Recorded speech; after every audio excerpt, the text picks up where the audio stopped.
അനുഗ്രഹീത ഗായകനും മുതിർന്ന വിധികർത്താവുമായ MG വരെ നിറകണ്ണുകളോടെ എഴുന്നേറ്റ് നിന്ന് കൈകൂപ്പി തൊഴുതുപോയ സംഗീതത്തിന്റെ അത്ഭുതകരമായ ഒരു ദിവ്യമുഹൂർത്തത്തിനാണ് ടോപ്പ് സിംഗർ സീസൺ 5 വേദി സാക്ഷ്യം വഹിക്കാൻ ഒരുങ്ങുന്നത്.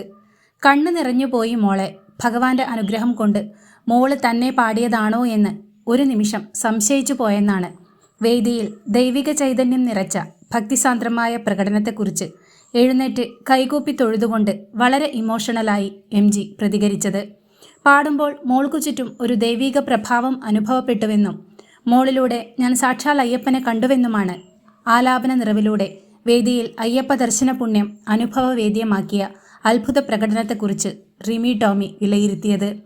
കറുപ്പ് വസ്ത്രത്തിലലിഞ്ഞ് കഴുത്തിൽ രുദ്രാക്ഷമാലയണിഞ്ഞ് തേടിവരും കണ്ണുകളിൽ എന്ന അയ്യപ്പ ഭക്തിഗാനം ആലപിച്ച് വൈദേഹിക്കുട്ടിയാണ് വിധികർത്താക്കൾ വരെ നിറകണ്ണുകളോടെ കൈകൂപ്പി തൊഴുതുപോയ രീതിയിൽ അയ്യപ്പ ചൈതന്യം നിറച്ച് വേദിയെ ഭക്തിസാന്ദ്രമാക്കിയത്.